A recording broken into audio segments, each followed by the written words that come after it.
सभी को नमस्ते। कैसे हैं आप सब?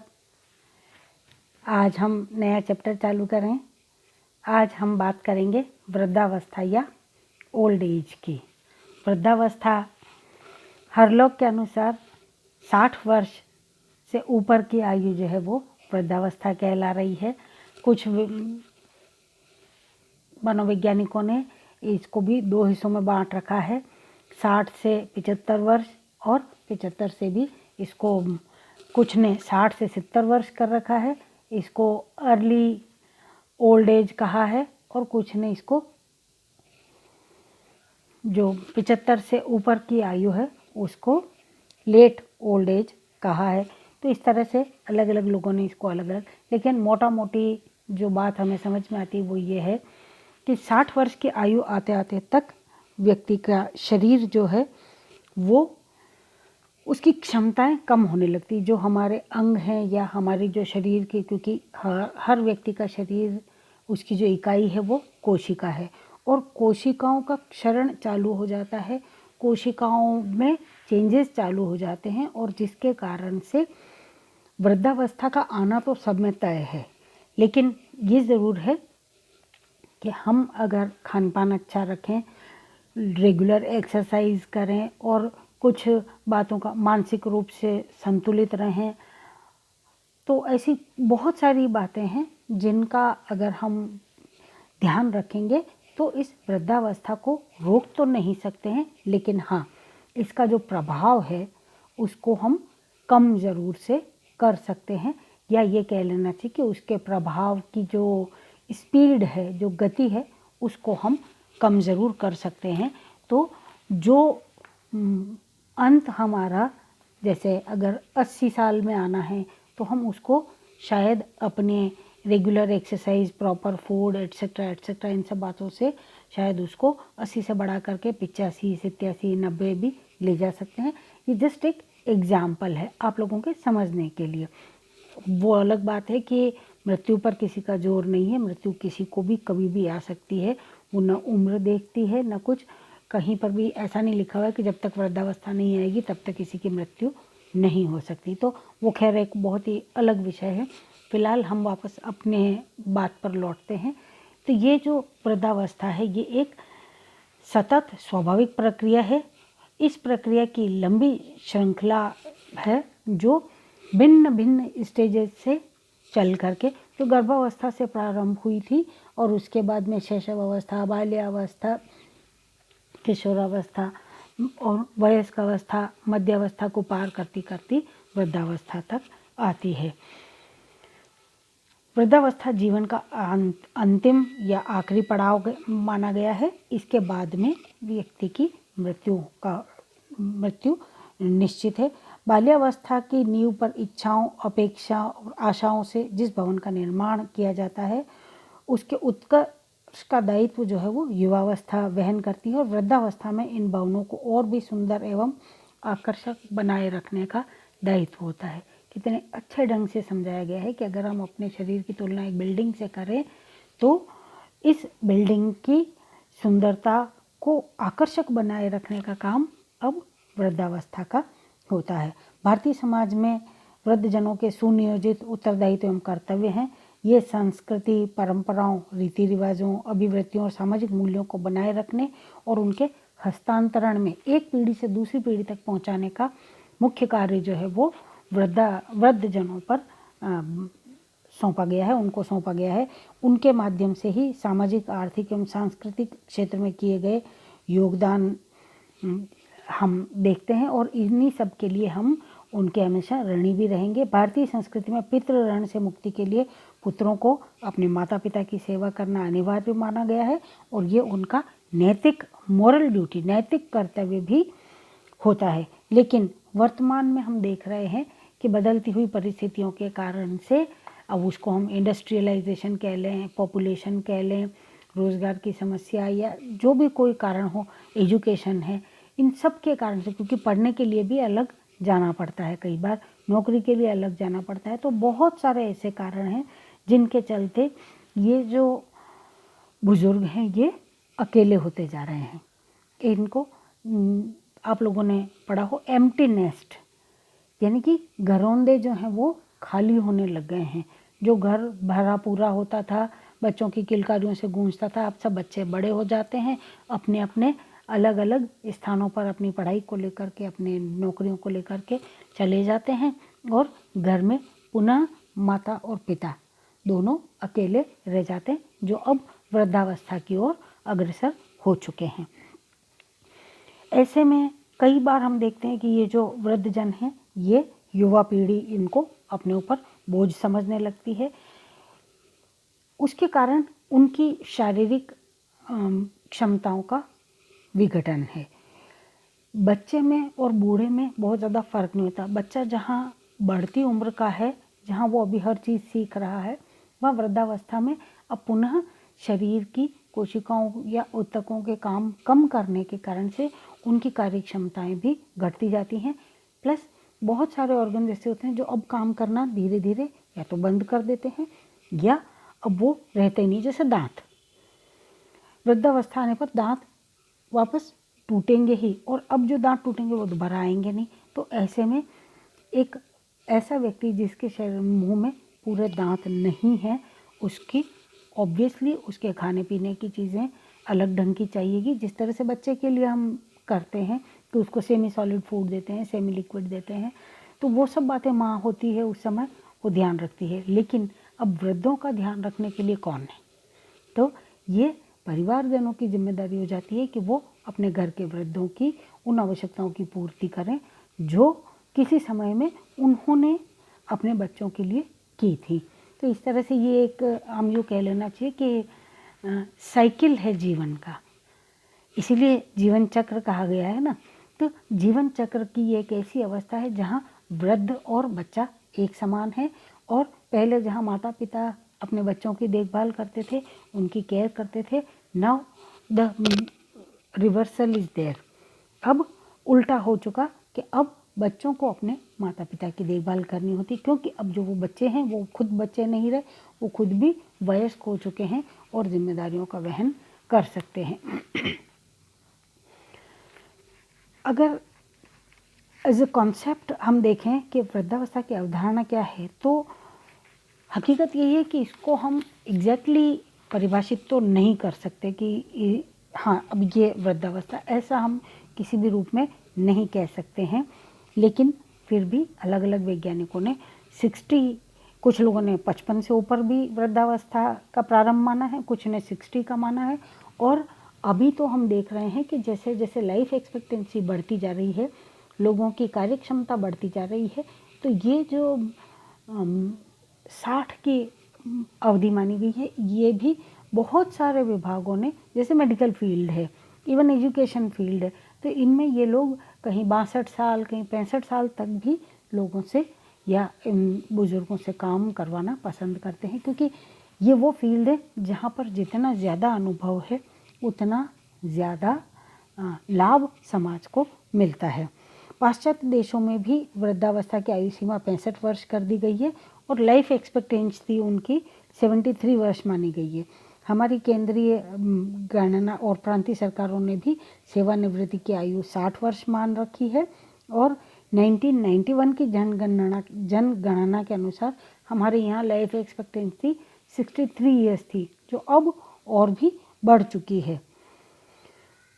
भारत के कई विश्वविद्यालयों ने और केंद्रीय सरकार में सेवानिवृत्ति की आयु में 2 वर्ष की बढ़ोतरी कर दी गई है। कहने का जो मुख्य मकसद है उसमें वृद्धावस्था के स्वरूप को समझने के लिए इसका जो बायोलॉजिकल एस्पेक्ट है वो ही मेनली हमको देखना होता है, जिसमें शारीरिक और मानसिक जो एंगल है उसको हमें विशेष रूप से देखना होगा। सामाजिक, आर्थिक, सांस्कृतिक इत्यादि के संदर्भ में भी इनको समझना होगा, लेकिन मेन चीज़ जो है वो है बायोलॉजी। जीव वैज्ञानिक जो है वो इसको, वृद्धावस्था को, एक बहुत ही सामान्य प्रक्रिया मानते हैं। व्यक्ति का वृद्ध होना तो उम्र का तकाजा माना गया। वृद्ध को हम वृद्धि से भी देख सकते हैं, क्योंकि वृद्धि जो है वो एक निश्चित उम्र तक तो होती है, उसके बाद में जब व्यक्ति युवावस्था में होता है तो ये प्लेटो पर चलती है, और फिर ये ग्राफ यूँ चढ़ता है, फिर प्लेटो पर, और फिर उसके बाद में वापस वो धीरे धीरे धीरे धीरे लगातार नीचे आता है। तो शारीरिक क्षमताओं में ये जो डाउनफॉल है, यही वृद्धावस्था का मुख्य कारण माना गया है। और जैसा कि हम पहले भी बात कर चुके हैं कि इसको किसी भी कीमत पर रोका तो नहीं जा सकता, ये एक शाश्वत सत्य है। लेकिन अगर पौष्टिक आहार, सुख सुविधाएं और उत्तम चिकित्सा व्यवस्था, मनोरंजन के साधन, देशाटन इत्यादि, एक्सरसाइज जिसमें हम देख रहे हैं कि योगासन का अपना एक बहुत बड़ा रोल है, तो शरीर को चलायमान रखना, एक्टिव रखना, ये इम्पॉर्टेंट चीज़ है। अगर इन सब बातों का ध्यान रखा जाए तो इस वृद्धावस्था को रोका जा सकता है और इंसान की लाइफ एक्सपेक्टेंसी को बढ़ाया जा सकता है। अब हम बात आगे बढ़ाते हैं और बात करते हैं कि कुछ कैरेक्टरिस्टिक्स की ये वृद्धावस्था में विशेषताएं क्या होती हैं। एक तो सबसे पहली बात, इसमें परिवार छोटा होता जाता है। वृद्धावस्था पारिवारिक जीवन चक्र की अंतिम अवस्था है और इस अवस्था में माता पिता अपने बच्चों को शिक्षा दीक्षा देकर के योग्य बना देते हैं और आर्थिक दृष्टि से स्वावलंबी और आत्मनिर्भर हो जाते हैं। उनकी शादियां हो जाती है, इसलिए कई बार बच्चे अपनी नौकरी के कारण से या जगह की कमी के कारण से या किसी और भी कारण से अपने माता पिता का घर छोड़ करके अपनी अलग गृहस्थी बसा लेते हैं, नए परिवार का निर्माण करते हैं। माता पिता अपनी संतानों के उत्तरदायित्व से लगभग मुक्त हो जाते हैं। ऐसे में उनका जो अपना परिवार है वो अब वापस से छोटा हो जाता है। सिकुड़ते परिवार, सिकुड़ता हुआ परिवार, इसको एम्प्टी नेस्ट, मैंने पहले भी कहा था, खाली घरौंदा। जैसे चिड़िया अपने बच्चे देती है और बच्चे जब वापस बड़े होकर के जब उनके पंख निकल आते हैं, उड़ करके चले जाते हैं, तो क्या होता है, वो घरौंदा, वो घोंसला जो है वो खाली हो जाता है। उसको empty nest, EMPTYNEST, empty nest का की संज्ञा भी उसको दी गई है।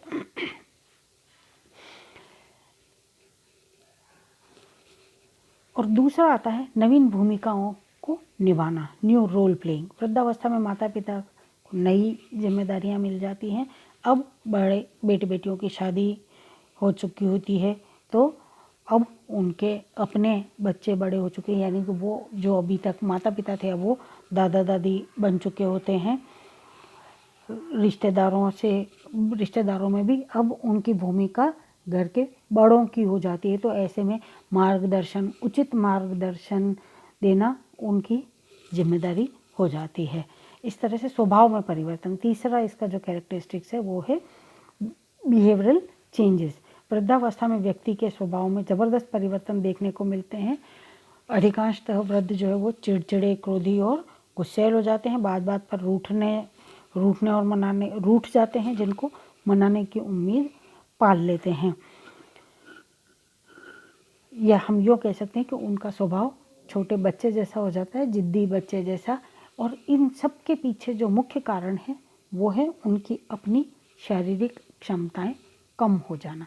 जैसे बच्चा कब रोता है, क्योंकि वो खुद अगर कोई चीज़ नहीं ले पाता है तो उसको रोना आता है, गुस्सा आता है, वो झगड़ता है माता पिता से कि मुझे वो चीज़ ले दो, क्योंकि अगर वो खुद नहीं उतार सक रहा तो वो अपने परिजनों से उसकी उम्मीद करता है। कुछ वैसी ही हालत वृद्धों की हो जाती है कि अब वो खुद चल करके या दौड़ दौड़ करके अपने सब काम नहीं कर पाते।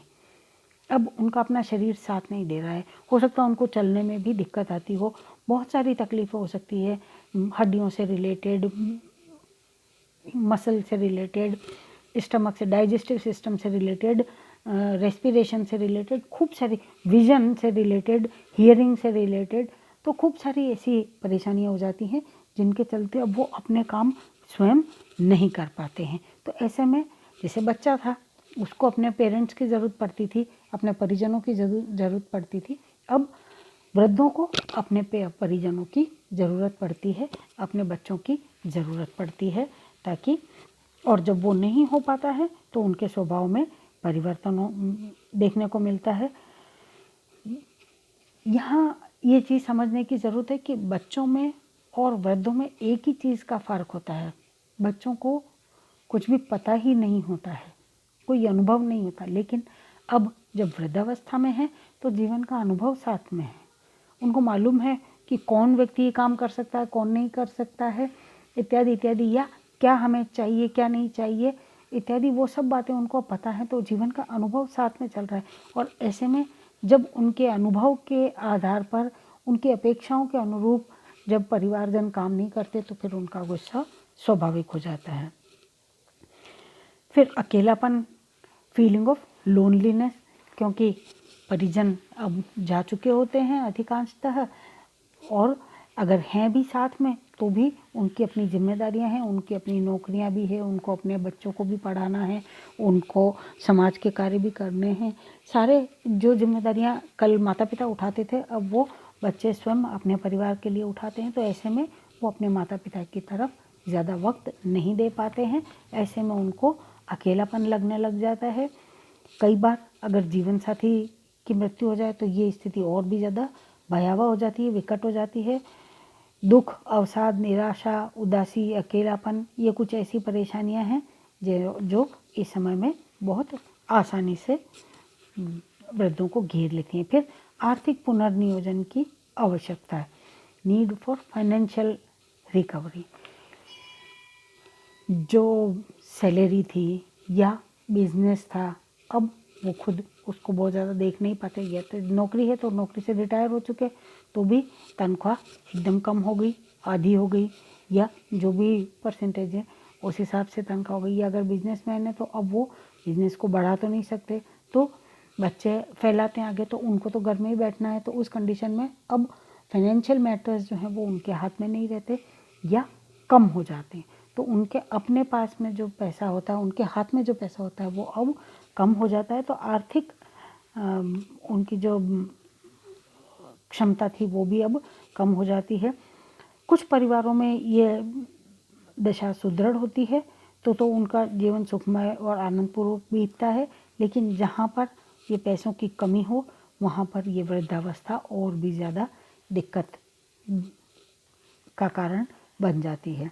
और फिर शारीरिक शक्ति का क्षीण होना, जैसा कि हम पहले ही बात कर चुके हैं, शारीरिक क्षमताएं जो वो कम हो जाती हैं। मानसिक परिवर्तन की भी हम बात कर चुके हैं कि मनस्थिति में परिवर्तन आ जाते हैं नाड़ी संस्थान में बदलाव के कारण से। और क्योंकि उन्होंने एक अलग एरा देखा होता है, अलग काल देखा हुआ होता है, जिस काल में जो कार्य करने के तरीके थे वो अलग थे। आज का काल बदल चुका है, time has been changed now. तो इस नए परिवेश के साथ, नई परिस्थिति के साथ वो मानसिक रूप से अपना संतुलन नहीं बना पाते हैं। कई बार उनको लगता है कि हमारे समय में तो ऐसा होता था, अब तुम लोग इतने पैसे खर्च करो।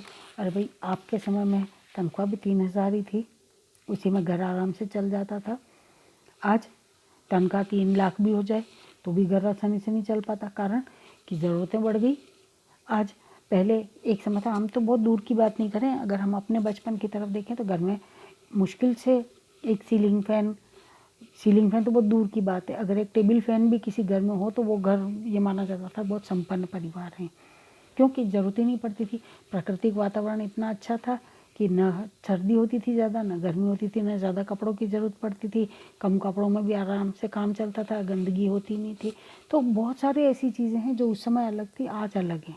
आज एसी के बगैर चलता नहीं, कूलर के बगैर चलता नहीं, आपको गर्मी भी खूब पड़ती है, सर्दी भी खूब पड़ती है, पहनने के लिए वुलन्स भी ज़्यादा चाहिए, तो गर्मी में कूलर भी चाहिए, पंखे भी चाहिए, एसी भी चाहिए, सबको सब चीज़ें चाहिए होती। फिर घूमने भी जाना है, वातावरण में आप बाहर पोल्यूशन इतना हो गया। कहने का मतलब ये कि इतने सारे परिवर्तन आ चुके हैं, लेकिन वृद्ध उसके साथ में समायोजन आसानी से नहीं कर पाते हैं। फिर संवेगात्मक परिवर्तन आते हैं, इमोशनल चेंजेस हो जाते हैं, परावलंबन की अवस्था हो जाती है, डिपेंडेंसी बढ़ जाती है, सेवानिवृत्ति हो चुकी होती है। कुल मिलाकर के ये एक दुखदायी अवस्था हो जाती है, क्योंकि वो मानसिक रूप से अपने आप को इसके लिए प्रिपेयर नहीं कर पाए होते हैं, और ये समस्या बाहुल्य की अवस्था कहलाती है तथा चिंतनशीलता की अवस्था कहलाती है। इस तरह से ये कुछ ऐसे कैरेक्टरिस्टिक्स हैं जो हम वृद्धावस्था में देखते हैं। अब हम इसके बाद में अगली क्लास में बात करेंगे शारीरिक परिवर्तनों के बारे में। तब तक अपना ध्यान रखिएगा, सुरक्षित रहिएगा। धन्यवाद।